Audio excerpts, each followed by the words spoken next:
King Charles flies to Canada on Monday, May 26th, for a highly symbolic visit showing support for the nation that recognizes him as its sovereign, but is coveted by U.S. President Donald Trump as a 51st U.S. state. No, right. But why are we supporting a country, $200 billion plus a year?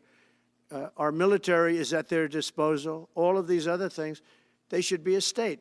That's why I told Trudeau when he came down. Following an invitation from Prime Minister Mark Carney, Charles will open Parliament in Ottawa on Tuesday, May 27th, the first time a British monarch has carried out the duty since his mother, the late Queen Elizabeth, did so 68 years ago.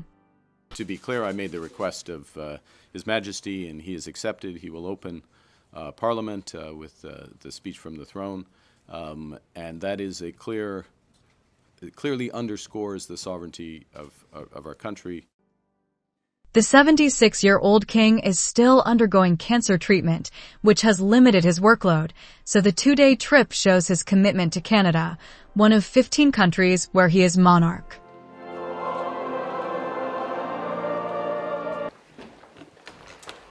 Prime Minister of Canada, Your Majesty. Trump has repeatedly expressed a desire to annex Canada, a proposition fiercely rebuffed by Carney, whose election win last month came partly on the back of that stance.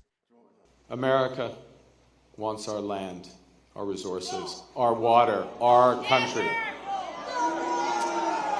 Never. Charles has made subtle signals of his backing for Canada in recent months, wearing Canadian medals, calling himself the King of Canada, and describing its flag as a symbol that never fails to elicit a sense of pride and admiration. However, he faces a tricky balancing act as British Prime Minister Keir Starmer is working to keep Trump on side over Ukraine and trade ties. When Starmer visited the White House in February, he made great show of an invite from Charles for an unprecedented second state visit for Trump, whose mother was born in Britain and who has repeatedly praised the British royal family. This is a letter from His Majesty the King. It's an invitation for a second state visit. This is really special. This has never happened before. This is unprecedented. Carney, the former governor of the Bank of England, said that had irked Canadians. Shared history, shared values, shared king. In Toronto on Friday, May 23rd, residents said they had mixed feelings about the royal visit.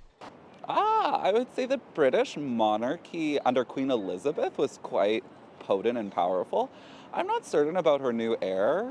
I mean, God bless the king, I guess, but not in my personal life. I can't say that he's made a big impact. I would say they're symbolic, more of a historical power, but I do recognize the connection to Great Britain allows us autonomy over our bully state to the south, which is particularly worrisome with the current political leadership of Donald J. Trump and J.D. Vance. Not to get overly political, but yeah. It's just a great timing that he's come at the same time that we're here, isn't it, Isabella? Yeah.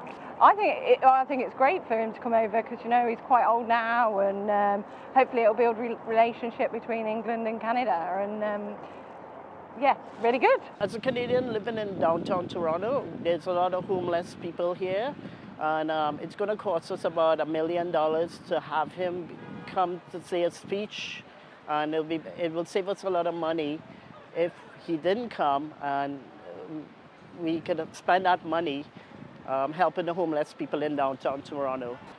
With the tariffs and the trade that's going on, the trade war, if the British monarchy plays a more active role in Canadian politics and standing up for Canada, then I welcome the British monarchy.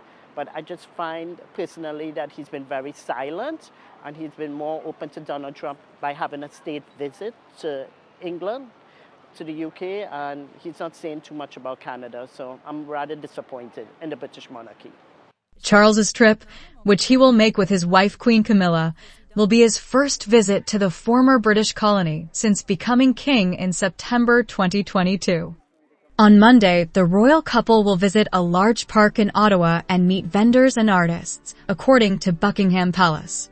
The king will then participate in a ceremonial puck drop to launch a street hockey demonstration before planting a tree in another part of the city.